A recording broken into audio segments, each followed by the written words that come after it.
देश में जिस तरह से कट्टर और जिहादी सोच विकसित हो रही है, आखिर इसका अंत क्या होगा? इस तरह की सोच का आम लोगों पर क्या प्रभाव पड़ता है? आम लोग इस तरह की सोच को लेकर क्या सोचते हैं? जिस तरह से प्रयागराज में हुआ, एक कट्टर सोच का नतीजा, एक इंजीनियरिंग का छात्र एक जो है वो बस स्टाफ के साथ जो है वो उसके ऊपर हमला कर देता है। देखिए, ये जो देश का माहौल होता जा रहा है, ये निस्संदेह बहुत गलत हो रहा है। और लेकिन कहीं ना कहीं इसमें जो राजनीतिक पार्टियां हैं वो इसको भी बुनाने का काम करती हैं।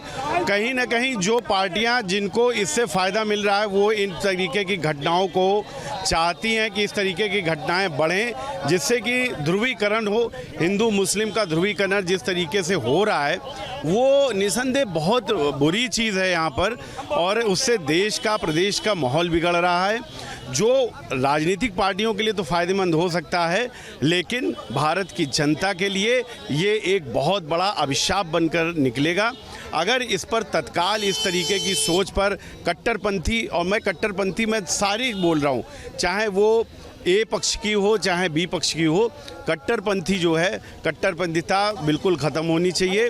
अगर नहीं ख़त्म होगी तो ये बहुत गलत संदेश इसका जा रहा है और ये गलत इसका परिणाम भी होगा। देश में जिस तरह से नफरत की सोच देखने को मिल रही है, कोई किसी पर हमला कर रहा, धार्मिक नारे लगाकर लोग हमला कर रहे हैं, एक तरह की आतंकी सोच विकसित हो रही है, ये वाकई में देश के लिए किस तरह से देखते हैं आप इसको? सर, मैं आपके चैनल के द्वारा एक जिम्मेदारी से कहना चाहता हूं, जब जब भारतीय जनता पार्टी की सरकार आई है तब तक देश के जो मोहब्बत लोग के प्यार, एक भाईचारा से मिलकर रहते हैं, ये बंटवारा करने की कोशिश करते हैं। क्योंकि इनका वोट बैंक हिंदू मुस्लिम नहीं करेंगे और मंदिर मस्जिद नहीं करेंगे तो इनका वोट बैंक नहीं जाता। इसलिए अब हमारे देश की जनता समझ चुकी है मेरे बड़े भाई। अब भारतीय जनता पार्टी कुछ भी ला दे, फ्री के राशन ला दे, 2 करोड़ नौकरियां दे दे, 15 लाख ले दे, राम मंदिर बनवा दे, या कुछ भी, कोई भी नया चीज़ लॉन्च चला। भाजपा नहीं थी तो क्या आतंकवाद नहीं था? सुनिए सर, आतंकवाद था, लेकिन मोहब्बत में कोई ऐसा इतराज में कमियां नहीं रहती थी। हम लोग भाई भाई मिल के रहते थे। हर बात में मेरे भाई जी, हर बात में राजनीति जरूरी नहीं है। हर बात सर, हर बात में राजनीति था। इसलिए राजनीति है, जब आप क्रेडिट अपने ले रहे हैं, राम मंदिर के क्रेडिट लेना, इसमें को सुप्रीम कोर्ट बनवाया था ना, सबको पता है, तो क्रेडिट हमारा लेना ठीक नहीं है। क्या ये बीजेपी की वजह से होने लगा? ये आतंकवाद जैसी घटनाएं, इस तरह से एक धर्म के नारे लगाकर जो है वो अटैक करना लोगों पर? देखिए, मैंने आपको पहले भी कहा कि हर चीज़ में राजनीति करना जरूरी नहीं है। मैं भी निस्संदेह, मैं इंडिया गठबंधन की एक पार्टी राष्ट्रीय लोकदल का यहाँ पर महानगर का अध्यक्ष हूँ, लेकिन उसके बावजूद भी मैं हर बात को राजनीतिक, चूँकि देखिए ये मेरा देश है, इस देश के प्रति मेरी जिम्मेदारी है, मैं हर बात में हिंदू मुस्लिम और इस तरीके की भाषा का प्रयोग नहीं कर सकता हूँ। जो एक गलत परंपरा यहाँ पर शुरू हो रही है, और मैंने क्या आपसे कहा, चाहे वो ए टीम हो चाहे बी टीम हो, मैं दोनों से यही कहना चाहता हूँ कि धर्मांधता जो है वो किसी भी पक्ष की हो, वो सही नहीं है यहाँ पर। और इस तरीके की जो सोच है, उस सोच को यहाँ बदलना चाहिए, चूँकि हमारा जो देश है वो एक गुलदस्ते की तरीके, यहाँ पर तरह तरह के कास्ट के लोग रहते हैं, विभिन्न धर्मों के, जातियों के, पंथों के, मजहबों के लोग रहते हैं, तो वो सब खुश होकर यहाँ पर रहें, तो ये हमारा मकसद होना चाहिए। को कौन बिगाड़ रहा है? कौन बिगाड़ने की कोशिश कर रहा है? एक धर्म के नारे लगाकर किसी पर हमला कर देना, लगातार देश के तमाम इलाकों से इस तरह की घटनाएं सामने आई। देखिए, ये हम लोग सर कहते हैं, हम लोग तो सब यहाँ रह के, ये तो राजनीतिक है, दुनिया कुछ भी कहे, मगर हम लोग ये चाहते हैं, हम लोग को रोजगार मिलना चाहिए, हम लोग को शिक्षा मिलना चाहिए, युवाओं को नौकरी मिलना चाहिए, किसानों को किसानी का अपना वो मिलना चाहिए, हक मिलना चाहिए। ये थोड़ी ना कि भारतीय जनता पार्टी वाले यहाँ पे हैं बेरोजगार का। अभी इतनी देर में आप बात सुनने डिवाइड कर रहे हैं, किसी ने रोजगार की बातें करी, बेरोजगार की बात करी, मुद्दे की बात करी, केवल ये लड़ाई झगड़ा वाली हिंदू मुस्लिम से कोई मतलब नहीं है। कहने का मतलब कि मुद्दे की बात करिए। हमारे कहाँ अखिलेश यादव से और राहुल गांधी से गठबंधन है, हम लोग तो बस नया दूल्हा बनाएंगे और नया चेहरा देखेंगे। धर्म के नाम पर किसी को मार देना, धर्म के नारे लगाकर किसी पर हमला कर देना, क्या वाकई ये इस देश का जो है इस देश में ऐसा संभव है, या इस देश में इस तरह की चीज़ें बर्दाश्त की जाएंगी? भाजपा के प्रोपोगंडा में यही है। इंडिया में 9 साल से शिक्षा, रोजगार, स्वास्थ्य, नौकरियां, महंगाई, सुरक्षा, इस पर तो बात ही नहीं है। ये किस मुद्दों पे लड़ेंगे? ये हिंदू मुस्लिम के लड़, ये जिसने हमला किया वो इंजीनियरिंग का छात्र था। प्रयागराज में जिसने हमला किया उस बस के स्टाफ पर, वो इंजीनियरिंग का छात्र था, वो मुस्लिम था, उसने धार्मिक नारे लगाए और हमला कर दिया। मैं यही तो कह रहा हूँ, ये उत्तर प्रदेश की सरकार है, अब नारे लगाने वाला मुसलमान है या हिंदू है, इससे मतलब नहीं आ रहा। इनका यही एजेंडा है कि ऐसे लोग ही ऐसे जो बयान आते हैं उस पर ये भाजपा अपना प्रोपेगेंडा चलाती है। पूरा इसी तरीके का माहौल हिंदू मुस्लिम का करके देश की सत्ता में आना चाहती है। देश की सत्ता में आने के लिए इनके पास इन्होंने मूलभूत कोई काम किए हों जनता के हित में, तो ये सत्ता में आएंगे। ये सत्ता में सिर्फ आएंगे और दंगे और फसाद करा के। आप देखिएगा 2024 में दिसंबर 3 के बाद से भारतीय जनता पार्टी अपने दंगे वाले कार्यक्रमों में पूरी तरीके से लग जाएगी। कौन करा रहा ये हमले? जो लोग धार्मिक नारे लगाकर हमले कर रहे हैं एक दूसरे पर, कौन करा रहा, क्यों हो रहा? देखिए, दंगा फसाद फिरका परस्ती के जोश ने लगता है बुझ दिलों को बहादुर बना दिया।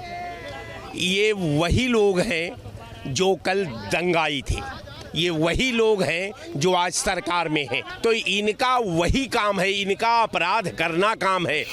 प्रयागराज में जो हमला हुआ वो दिख रहा कैसे किया गया, और प्रयागराज में ही नहीं, ऐसे देश के बहुत सारे इलाकों में इस तरह की घटनाएं देखने को मिली।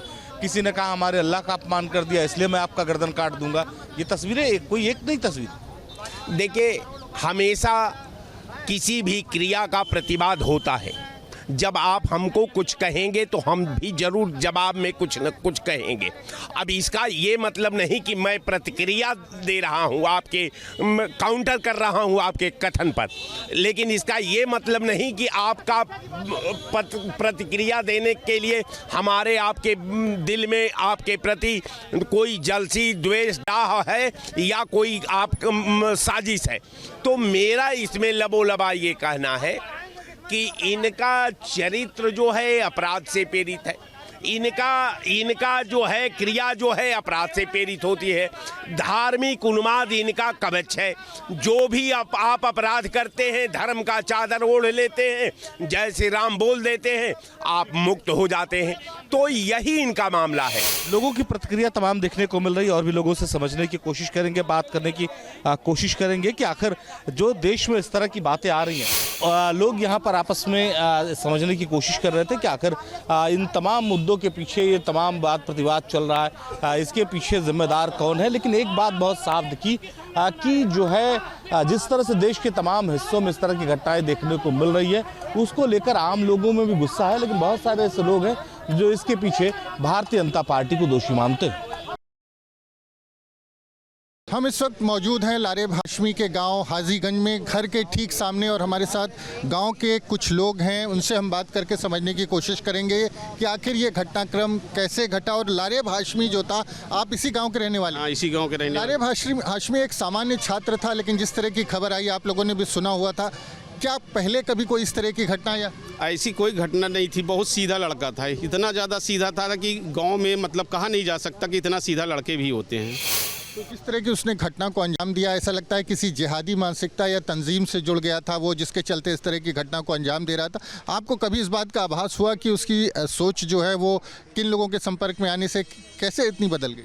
नहीं, हम लोग तो अभी परसों तक तब मिला था, उसके अंदर ऐसी कोई भावनाएं नहीं थी, कोई ऐसी बात ही नहीं थी। लेकिन ऐसा जो कांड किया और जो वीडियो अपलोड किया, उसको देखने के बाद लगता है कि कम से कम ये आतंकवादी संगठन से जुड़ा होगा, तभी इतना बड़ा कांड किया। अच्छा, इसके घर परिवार के लोग क्या है इनके? इतने सीधे हैं कि कहा नहीं जा सकता कि घर में एक बच्चा ऐसा कैसे निकल गया। परिवार के लोग बहुत शरीफ हैं, सीधे? बहुत शरीफ हैं, पूरे हिंदू के बस्ती में रहते हैं और हिंदुओं की तरह रहते हैं। कोई मानसिकता आज तक इनके अंदर थी नहीं कि हम मुस्लिम हैं। अच्छा, हिंदुओं की बस्ती, मुस्लिमों के कितने घर हैं? बस मात्र 7-8 घर, मतलब इन्हीं का परिवार है, इनके बाबा का है बस। अच्छा, ये लोग बेहद शरीफ हैं? बहुत शरीफ हैं, बहुत ही अच्छे हैं। बहुत शरीफ हैं। आप बताएं, आप भी इसी गांव के रहने वाले हैं, क्या आपने जब खबर सुनी तो चौंके होंगे कि लारेब ने इस घटना को अंजाम दिया?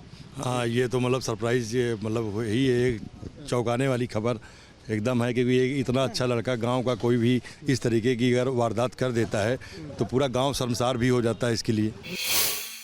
कहने के इसमें कोई बात ही नहीं है भाई, बहुत सीधा लड़का था, परिवार भी सही था, हमारा तो बगल में घर ही है। लेकिन ऐसा चौंकाने वाली बात आ गई ना कि अचानक ऐसे, मतलब उसके मानसिकता उसकी क्या थी वही बता सकता है। काफ़ी पीढ़ियों से ये लोग यहाँ पे रह भी रहे हैं। बाबा आजा का पूरा परिवार रह रहा है, पूरे यहाँ पे दावत वगैरह सब लोग यहाँ चलता भी है, बड़ा सम्मान के साथ ये एक दूसरे के यहाँ सब लोग जाते भी रहते हैं।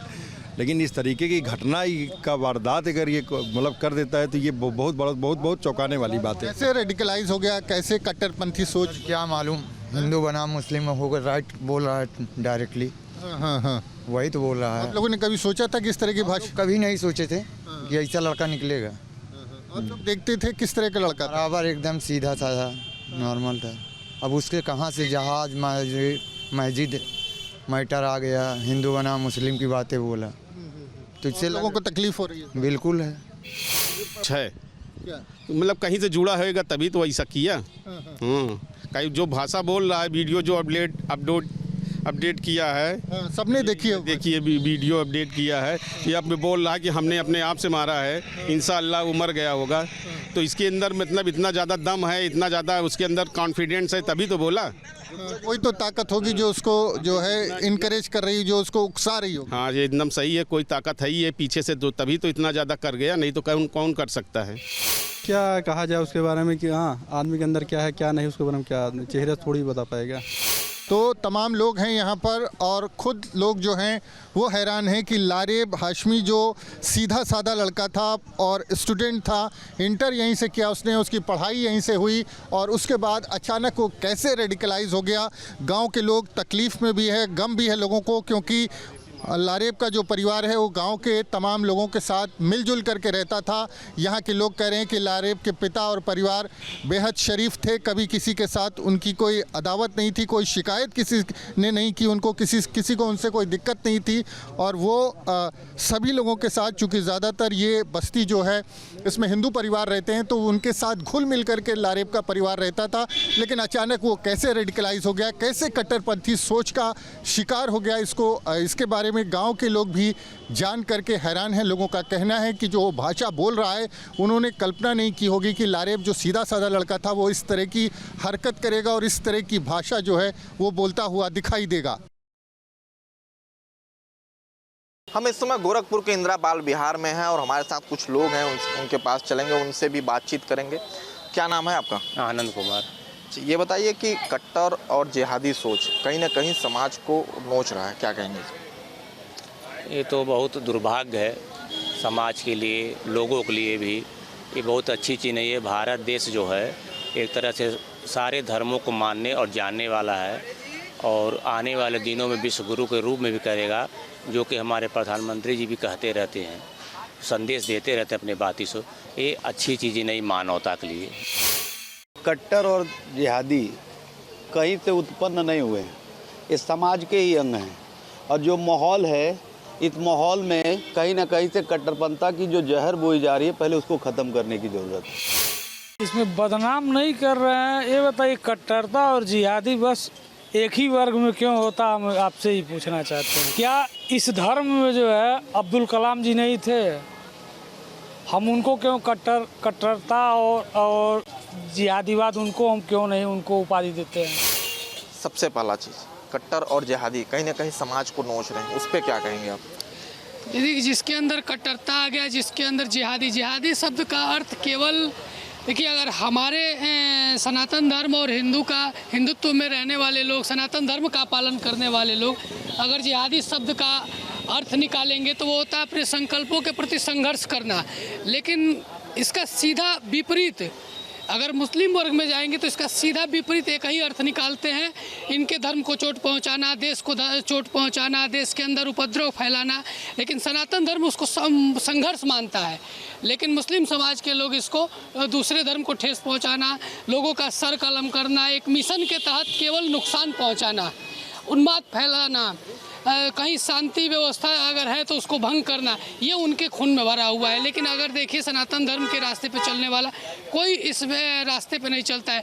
उसके अंदर भी अपने धर्म के प्रति सब कुछ है, लेकिन किसी धर्म को चोट पहुंचाना, किसी धर्म को नुकसान पहुंचाना, किसी भी जीव की हत्या करना, ये हमारे सनातन धर्म के अनुयायी के अंदर नहीं पाया जा सकता। सबसे बड़ी चीज़ है ये, आप भाई ने एक बहुत अच्छी बात कही कि सारे धर्मों में छोड़ दीजिए, सनातन धर्म पे जो मन करता है वो आकर के टिप्पणी कर देता है। लेकिन बहुत विडम्बना है कि आज उत्तर प्रदेश में, देश में सनातनियों की सरकार माने जाने वाली भाजपा सरकार में इस तरीके से सनातनियों को हरदम, सनातनों पे जो हरदम जो टिप्पणी अभद्र किया जा रहा है, इसका हम घोर निंदा करते हैं। कुछ और लोग हैं, उनके पास चलेंगे, उनसे भी बात करेंगे।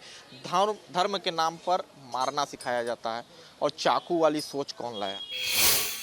ये तो हमारे सनातन धर्म में ऐसी कोई चीज़ नहीं थी। हमेशा हम लोग शांति सद्भाव से रहने का संदेश देते हैं।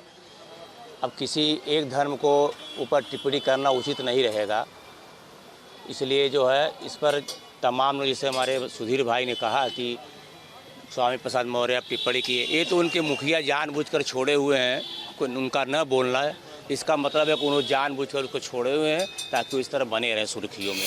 चलिए कुछ और लोग हैं, उनके पास भी चलेंगे, उनसे भी बात करेंगे, उनसे भी पूछेंगे धर्म के नाम पर मारना सिखाया, चाकू वाली सोच कौन लाया?